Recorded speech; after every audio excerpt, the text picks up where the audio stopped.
আসসালামু আলাইকুম, সবাই কেমন আছো? আশা করি ভালো আছো। আজ আমি তোমাদের সাথে শেয়ার করব চিকেন চাপ রেসিপি। এখানে আমি নিয়ে নিয়েছি 1 কেজির বেশি চিকেনটাকে খুব ভালো করে ধুয়ে পরিষ্কার করে নিয়েছি। এরপরে নিয়ে নিয়েছি সমস্ত রকম উপকরণ। তো সর্বপ্রথমে আমি চিকেনের মধ্যে দিয়ে দিচ্ছি টক দই, পেঁয়াজ বাটা, এতে দিয়ে দিচ্ছি কাজু বাটা এবং পোস্ত বাটা। এরপরে দিয়ে দিলাম আদা রসুনের পেস্ট। এরপরে এর মধ্যে একে একে সমস্ত রকম গুঁড়ো মশলাগুলো দিয়ে দেব। সর্বপ্রথমে দিলাম লাল লঙ্কার গুঁড়ো, যেহেতু একটু কালার আসার জন্য। এরপরে দিয়ে দিচ্ছি গুঁড়ো লঙ্কা, ধনে গুঁড়ো, জিরে গুঁড়ো, গরম মশলা পাউডার।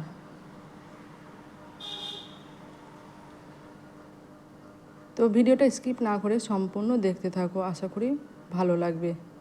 এরপরে দিয়ে দিলাম স্বাদ মতো লবণ ও দিয়ে দিচ্ছি গোলাপ পানি।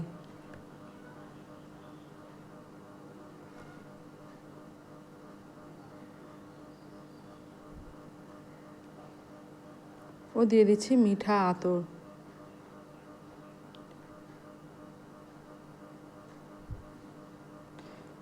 তারপরে সমস্ত উপকরণটাকে এই চিকেনের পিসের মধ্যে ভালোভাবে ম্যারিনেট করে নিচ্ছি। তারপরে ম্যারিনেট করে এটাকে কিছুক্ষণ রেস্টে রেখে দেব। তবে হাতে সময় না থাকলে রেস্টে রাখার কোনো প্রয়োজন নাই। আজকের ভিডিওটা একেবারেই যারা নতুন তাদের জন্য, যারা চিকেন চাপ বানাতে পারে না। একদম সহজ পদ্ধতিতে এবং অল্প সময়ের মধ্যে এটাকে আমি রেডি করে দেখাবো। গ্যাস ওভেনের মধ্যে ফ্রাই প্যান বসিয়ে ফ্রাই প্যানের মধ্যে আমি দিয়ে দিলাম তেলটাকে খুব ভালো মতো গরম করে নিয়ে এর মধ্যে আমি ম্যারিনেট করা চিকেনগুলো দিয়ে দেব। ভিডিওটা স্কিপ না করে সম্পূর্ণ দেখতে থাকো এবং অবশ্যই জানাবে কমেন্ট বক্সে কমেন্ট করে ভিডিওটা তোমাদের কেমন লাগলো। পারলে ভিডিওটা বেশি বেশি করে শেয়ার করে দেবে। এরকম অবস্থায় কিন্তু গ্যাসের ফ্লেমটাকে একদম হাই করে দেব। তারপরও খুন্তির সাহায্যে খুব ভালোভাবে চিকেনের টুকরোগুলোকে বারে বারে নাড়াচাড়া করে নেব। কিন্তু এর মধ্যে আমি কোনো রকম পানি মেশাবো না, যেহেতু ওর মধ্যে দই এবং পেঁয়াজের পেস্ট আছে। এটা থেকে কিন্তু অনেকটাই পানি বেরিয়ে যাবে এবং ওই পানিটাতেই চিকেনটা খুব ভালো মতো কুক হয়ে যাবে।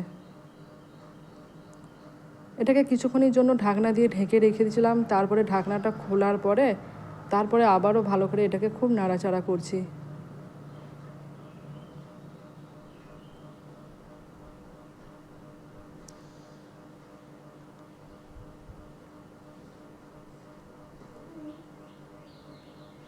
চাপটা কিন্তু প্রায় রেডি হয়ে এসেছে।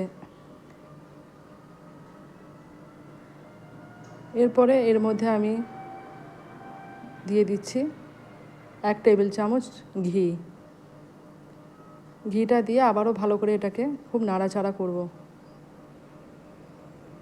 একদম সহজভাবে তোমাদেরকে আমি আজকে চিকেন চাপ রেসিপিটা দেখালাম।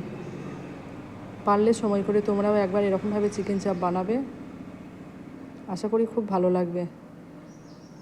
তো চিকেন চাপ আজকের মতো আমার রেডি এবং এটাকে আপনারা লুচি, রুটি এবং ফ্রাইড রাইস সব কিছুর সাথেই পরিবেশন করতে পারবেন। তো দেখা হবে নেক্সট ভিডিওতে অন্য কোনো একটা ভিডিও নিয়ে। সবাই ভালো থাকবে, সুস্থ থাকবে। আল্লাহ হাফেজ।